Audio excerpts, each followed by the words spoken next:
देखो, आज अपन पढ़ेंगे फ्लेक्स प्रॉपर्टी। फ्लेक्स प्रॉपर्टी का मतलब क्या होता है कि फ्लेक्स प्रॉपर्टी का मतलब ये होता है कि अगर अपन किसी भी डिव के अंदर फ्लेक्स प्रॉपर्टी का यूज करते हैं तो उसके जो चाइल्ड होते हैं वह साइड बाय साइड आ जाते हैं। यानी जो चाइल्ड की जो प्रॉपर्टी जो डिस्प्ले ब्लॉक होती है वह चेंज होकर इसमें किसमें आ जाता है, side by side. Upon practical करके एक बार अपन चेक करते हैं। जैसे मैं यहाँ जाता हूँ, यहाँ जाने के बाद में एक फाइल बना देते हैं अपन, और फाइल का नाम लेते हैं अपन फ्लैक्स 23x। ठीक है, और बॉयलर प्लेट लगा देते हैं।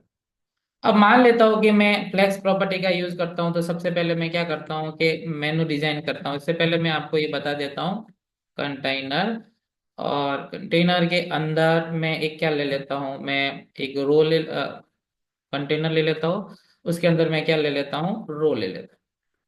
लेने के बाद में फिर यहाँ मैं क्या लिखता हूँ, कॉलम। एक कॉलम नाम की क्लास ले लेता हूँ, यहाँ पे ले लेता हूँ मैं कॉलम, कॉलम वन। उसी प्रकार यहाँ पर मैं कॉलम टू, और फिर उसी प्रकार यहाँ पे मैं कॉलम थ्री ले लेता हूँ।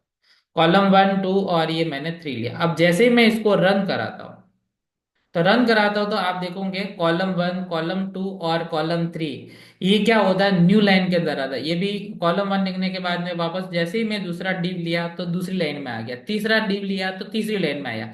इसका कारण क्या हुआ कि इनकी जो डिस्प्ले प्रॉपर्टी है वो फ्लैक्स प्रॉपर्टी है, flex sorry, display block property है। आप यहाँ जाकर इसको चेक कर सकते हो। यहाँ मैं जैसे ही इस पर क्लिक करता हूँ तो यहाँ इसकी जो डिस्प्ले प्रॉपर्टी क्या बता रहा है, ब्लॉक ब्लॉक बता रहा है। इसकी भी जो डिस्प्ले प्रॉपर्टी है वो ब्लॉक प्रॉपर्टी है, और इसकी भी क्या है, ब्लॉक प्रॉपर्टी। तो अगर मैं इनका जो पेरेंट होता है, इनकी पेरेंट जो मैंने बताया, ये जो कॉलम नाम के लिए इनका जो पेरेंट है रो, अगर इसकी प्रॉपर्टी को अगर मैं चेंज कर लेता हूं तो क्या होगा, तो इसकी प्रॉपर्टी अगर डिस्प्ले अगर मैं प्लेस कर लूंगा तो इसके जो चाइल्ड होंगे, यानी रो के अभी चाइल्ड कितने हैं, एक दो और तीन, यानी रो पेरेंट है और पेरेंट के चाइल्ड कौन से है, ये तीन है। तो इनकी जो चाइल्ड प्रॉपर्टी जो डिस्प्ले ब्लॉक होगी वो चेंज हो जाएगी और लाइन बाय लाइन आ जाएगी। मैं यहाँ पे जाता हूँ, स्टाइल टैग यूज करता हूँ, और मैं यहाँ पर रो के अंदर जाता हूँ, और जैसे ही मैं यहाँ पे डिस्प्ले फ्लेक्स लिखता हूँ और जैसे ही सेव करता हूँ तो आप देखोगे जैसे ही मैंने डिस्प्ले फ्लेक्स कर दिया तो आपके जो कॉलम वन और कॉलम टू और जो कॉलम थ्री है वो लाइन बाय लाइन आ गई। तो अब पता चल गया कि फ्लेक्स प्रॉपर्टी का यूज करके हम जो आपके जो चाइल्ड प्रॉपर्टी होती है उसको साइड बाय साइड अपन चाहे तो ले आ सकते हैं। तो ये होता है डिस्प्ले फ्लेक्स प्रॉपर्टी का यूज। अब इसका यूज अपन कहाँ पे करते हैं, किस प्रकार करते हैं, तो मैं करता हूँ उसी प्रकार प्रीवियस लेक्चर में अपन ने मेनू डिजाइन किया था फ्लोट प्रॉपर्टी का यूज करके। अब मैं यहाँ पे जो मेनू डिजाइन करूंगा वो फ्लोट प्रॉपर्टी का यूज न करके मैं करूंगा मेनू का यूज करके, इनका फ्लेक्स प्रॉपर्टी का यूज करके मैं करूंगा। तो देखते हैं अपन,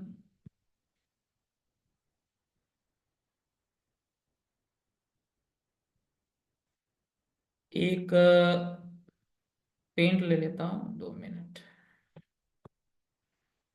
यहाँ गया, और जिस प्रकार मैंने पहले जो किया था उसी प्रकार यहाँ गया, एक मैंने कंटेनर ले लिया। ये जो है मेरा कंटेनर है, ये वाइट स्क्रीन जो दिख रही है, वाइट कलर दिख रहा है, इसको मैं स्क्रीन मान रहा हूँ, ध्यान से देखना। और ये मैंने कंटेनर ले लिया, यहाँ पर मैंने वही प्रीवियस लेक्चर के हिसाब से मैंने यहाँ पे लोगो ले लिया। और यहाँ पे मैं क्या कर रहा हूँ कि मैं मेनू लिख रहा हूँ, तो वो का वो एज इट इज यहाँ मैं लिख लेता हूँ, होम लिख लेता हूँ, और होम लिखने के बाद मैं यहाँ लिखता हूँ गैलरी, एंड देन फिर यहाँ लिख लेता हूँ CON कॉन्टेक्ट अस दे लिखता हूँ, और यहाँ लिख दिया। और ये मैंने इस प्रकार का मैं बना देता हूँ, लेकिन किसका यूज करके बनाऊंगा, मैं फ्लेक्स प्रॉपर्टी का यूज करके बनाऊंगा। तो सबसे पहले आपको दिख रहा है कि ये पीछे का बैकग्राउंड बनाना है, तो इसका मतलब मुझे एक कंटेनर लेना है। तो मैं यहाँ पे मेनू बनाता हूँ। चलो मैं एक दूसरी ले लेता हूँ, फ्लेक्स 24, flex24.html, और मैं इसको रन करता हूँ। एंड देन पहले मैं क्या करता हूँ, .conti कंटेनर, और कंटेनर के अंदर मुझे क्या करना है, एक कंटेनर ले लिया, और कंटेनर के अंदर मैं ये पूरी की पूरी प्रॉपर्टी को साइड बाय साइड करूंगा, यानी मुझे पेरेंट लेनी पड़ेगी, इसलिए मैं लूंगा इसको रोल। इसको मैं क्या कर दूंगा, रो ले लूंगा, और रो के अंदर मुझे क्या करना है, एक मुझे लोगो लेना है, एक माई मेनू लेना है। रो एक पूरी की पूरी एक रो होती है, ठीक है, फिर सेकंड रो, ये एक ही रो के अंदर मुझे चाहिए, इसलिए मैंने रो ले लिया। एक रो को मैंने टू पार्ट के अंदर डिवाइड कर दिया, एक तो हो गया लोगो और एक हो गया मेरे माय मेनू नाम से। तो यहाँ पे मैंने लिख दिया है मैंने डॉट लोगो के नाम से, और यहाँ पे मैंने एक आईएमजी टैग ले लिया, और वही अपने एसेट्स में गए, एसेट्स में गए और एसेट्स में इमेज में गए और कुछ भी अपन ने ये ले लिया। देन फिर मैं ये लोगो ले लिया, लोगो के अंदर मैंने इमेज ले लिया। देन फिर मुझे क्या करना है कि ये कंटेंट लेना है, ये मुझे क्या करना है, किसी ना किसी के अंदर मुझे क्या करना, एन यूएल टैग का यूज करके ही मैं इसका करूंगा। तो यहाँ पे मैं देख लेता हूँ ये वाली चीज। तो ये यहाँ पे ये देखो ऊपर नीचे हो रही है, तो यहाँ पर मुझे एक साथ में मुझे करना चाहिए पूरा का पूरा, मैं किसी न किसी डिव के अंदर डाल देता हूँ। तो मैंने माय मीनू नाम से एक बना देता हूँ, तो यहाँ लिख दिया माय, और फिर मैंने मेनू लिख दिया, यहाँ लिख देता हूँ, और यहाँ पे मैं न बार लिखता हूँ, और यहाँ पे मैं यूएल के अंदर एल आई के अंदर मैं यूएल के अंदर एल आई के अंदर मैं एंकर टैग लिखता हूँ। यहाँ मैं अभी कोई भी पेज लिंक अभी नहीं दे रहा हूँ, मैं फिलहाल होम लिख लेता हूँ। देन फिर लिखता हूँ मैं गैले गैलरी, और देन फिर यहाँ पे लिख लेता हूं मैं यहाँ कॉन्टेक्ट अस। ठीक है, यहाँ लिख दिया मैंने, उसको सेव कर दिया।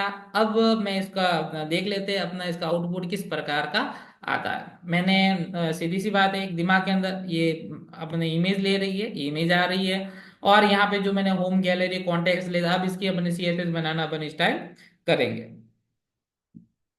तो यहाँ से अपन चालू करते हैं सीएसएस बनाना। ये आप देख रहे हो, ये स्क्रीन के अंदर इमेज जो इतनी बड़ी दिख रही है वो पेज के हिसाब से आ रही है, तो अपन उसको चाहे तो अपन उसको अलग सेट कर सकते हैं। तो मैं यहाँ पे स्टाइल में जाता हूँ, और ध्यान में सबसे पहले मैं क्या करता हूँ, कंटेनर लिखता हूँ, कंटेनर लिखता हूँ, और कंटेनर लिखने के बाद में मैं यहाँ पे यहाँ विड्थ दे देता हूँ 10 24 पिक्सल, लिख दिया, सेव कर दिया। देन भी लिखता हूँ मैं यहाँ पे रो लिख दिया, और रो के अंदर मैं यहाँ लिख लेता हूँ, क्योंकि सीधी सी बात है कंटेनर लिख दिया, कंटेनर लेने के बाद में पहले लोगों का काम कर लेते हैं। नहीं, रो आ गया तो रो लिख ही लेते हैं ना, अपना क्या प्रॉब्लम है। ठीक है, रो डाल दी, नहीं पहले कंटेंट, ठीक है, ये आ गया। और फिर मुझे लोगो सेट करनी है, तो लोगो के अंदर आईएमजी सेट करना, तो यहाँ लिख दूंगा जो अपन करते आए वही पहले करेंगे। लोगो के अंदर जो मेरा आईएमजी टैग है, इसकी जो मेरी विड्थ है वो आपकी 70 पिक्सल हो जानी चाहिए। तो जैसे ही मैं यहाँ अगर करता हूँ तो मेरी ये 70 पिक्सल हो जाएगी। अब मुझे क्या करना है, इसको राउंड अप में लेना है, इसलिए मैं यहाँ पे लिखूंगा border radius, BOR border radius, और यहाँ पे लिख लेता हूँ मैं 50%। जैसे ही मैं 50% करता हूँ तो मेरा जो बॉर्डर रेडियस है वो 50% आ जाएगा। अब मेरी जो ये वाली जो CSS है, इसको मैं कुछ इंप्लीमेंट करता हूँ, तो ये वाली मेरे नव के अंदर यूएल के अंदर है, जो करता है अब नव के अंदर यूएल के अंदर जो मेरा हाईलाइट टैग है, उसका मैं डिस्प्ले क्या कर लेता हूँ, इनलाइन ब्लॉक कर लेता हूँ। जैसे मैं इनलाइन ब्लॉक करूंगा तो ये जो लाइन है वो लाइन बाय लाइन आ जाएगी, ये अपन प्रीवियस लेक्चर में अपन पढ़ चुके हैं। देन फिर मैं क्या करता हूँ कि इसके अंदर कुछ पैडिंग डालते हैं, लाइन हाइट डाल देंगे, चलो बाद में डाल देंगे। अब मैं क्या करता हूँ, इसके नीचे जो अंडरलाइन आ रही है, ये अंडरलाइन मुझे हटानी है, तो मैं यहाँ पे अंडरलाइन हटा देता हूँ।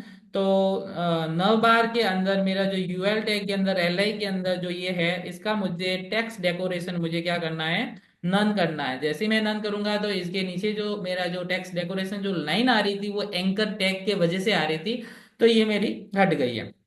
देन मैं कहता हूँ कि कंटेनर के अंदर कुछ डिजाइनिंग हो, कोई अच्छा लगे, कुछ पीछे की कोई इमेज विमेज थोड़ी सी बढ़िया है, तो मैं लीनियर ग्रेडिंग दे देता हूँ थोड़ा सा अच्छा। मैं नेट पे सर्च करके देखता, ठीक है, लीनियर LINER लीनियर ग्रेडिंग इन CSS, कुछ अच्छा सा देखते हैं, W3 पे देख लेते हैं, कोई समस्या नहीं है।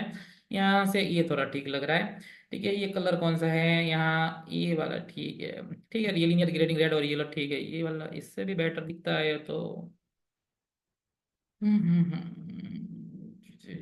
ये वाला कुछ भी ले लो, चलो ये वाला ले लेते हैं। और ये पर ठीक है, ये लीनियर ग्रेडिंग मैं बैकग्राउंड इमेज के अंदर ये डाल देता हूँ, ठीक है, थोड़ा सा थोड़ा डिफरेंट लगे। तो कंटेनर के अंदर मैं क्या कॉपी किया मैंने, पूरा ही कर लेता हूँ। ये मैंने बैकग्राउंड इमेज डाल देता हूँ, और यहाँ पे मैं वेस्ट कर लेता हूँ। तो यहाँ जाता हूँ, और मेरा ये लीनियर ग्रेडिंग है, थोड़ा ये थोड़ा अच्छा लगेगा, ठीक है, बहुत टाइम हो गया इमेज लेते लेते, कुछ डिफरेंट होना चाहिए। तो मैंने ये ले लिया। अब मैं क्या करता हूँ, ये और ये चीज को क्या करना चाहिए, ये देखो यहाँ राइट क्लिक करता हूँ, इंस्पेक्ट में जाता हूँ, और यहाँ चेक करता हूँ कि मेरी जो इमेज है इसने 100% विथ ले रखी है, देखो आप देख रहे हो डी लोगो 10 चॉइस की पूरी ले रखी है, 100% ले रखी है। और इसी ने भी क्या कर दिया, इसी ने भी पूरी की पूरी क्या ले रखी है, 100% ले रखी है यूएल टैग के अंदर। अब मैं क्या कर सकता हूँ, ये और ये जो कि मेरे एक ही रो के अंदर डालनी है, क्योंकि मैंने अभी आपको बताया रो और ये हो मैं इसको एक के अंदर दो करना, तो ये तो होगी लोगो नाम की क्लास और ये होगी माई क्लास। तो इनको क्या करूंगा मैं, जैसे ही, ध्यान से रखना, जैसे ही मैं इसका डिस्प्ले फ्लेक्स करता हूँ, जैसे मैं रो लेता हूँ यहाँ गया, और देन फिर मैं यहाँ रो ले लिया, और रो ले लिया और यहाँ पे गया, और जैसे ही मैं यहाँ पे डिस्प्ले देन फ्लेक्स करता हूँ और इसको सेव करता हूँ और देखता हूँ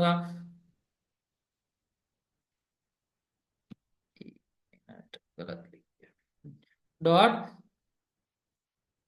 रो लिखूंगा और यहाँ पे लिख दिया मैंने डिस्प्ले फ्लेक्स लिखता हूँ, जैसे ही मैं यहाँ सेव करूंगा और रन करूंगा तो देखो आपकी एक ही लाइन के अंदर ये आ जाएगी। तो ये होती है डिस्प्ले फ्लेक्स प्रॉपर्टी, जो कि अपने चाइल्ड के ऊपर इंप्लीमेंट होती है। और आपने देखा कि पीछे का जो कंटेनर है वो एज इट इज है, इसके अंदर किसी प्रकार का कोई समस्या नहीं आई, लेकिन आपने जो प्रीवियस लेक्चर के अंदर जो फ्लोट प्रॉपर्टी का यूज किया था वहां थोड़ी सी समस्या आई थी।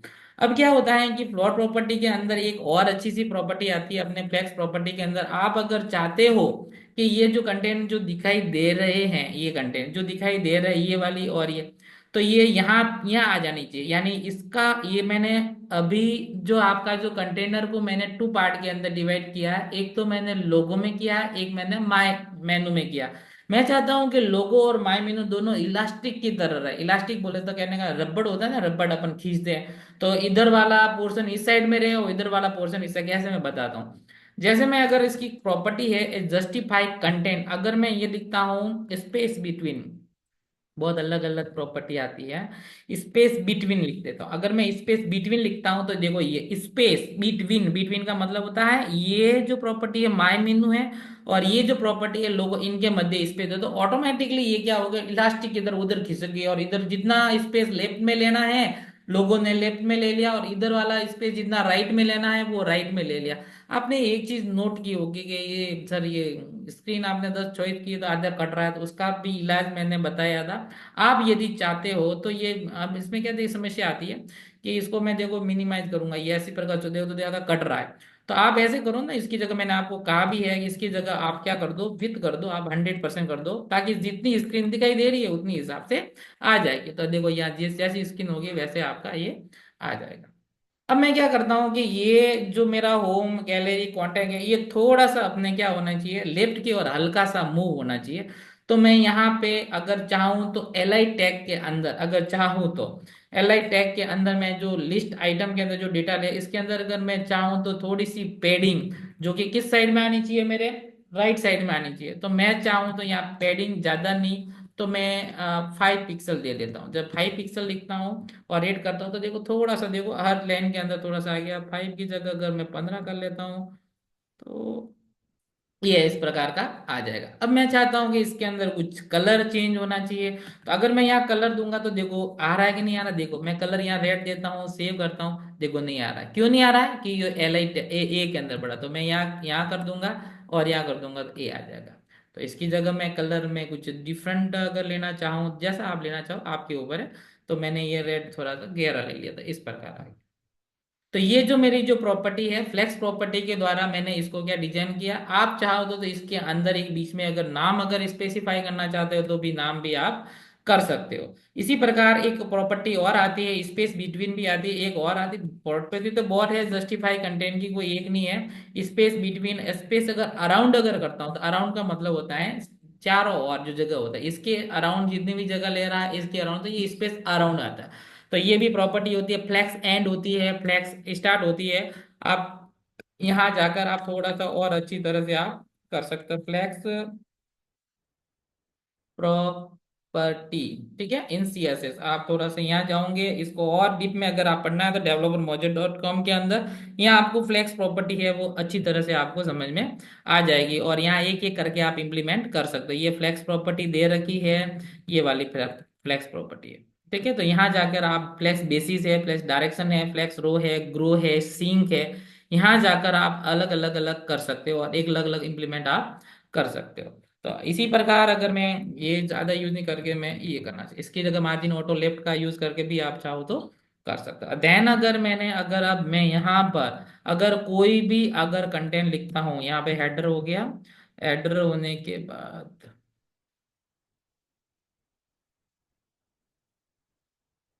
एक मिनट, कोई गड़बड़ी की क्या?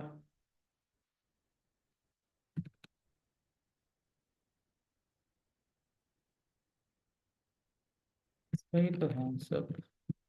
ठीक है। और यहाँ होने के बाद में अगर फिर अगर मैं कोई कंटेंट लिखता हूँ तो यहाँ कंटेंट मेरे आ जाएगा। पैराग्राफ ले लिया और मैं लॉरेम ले लिया,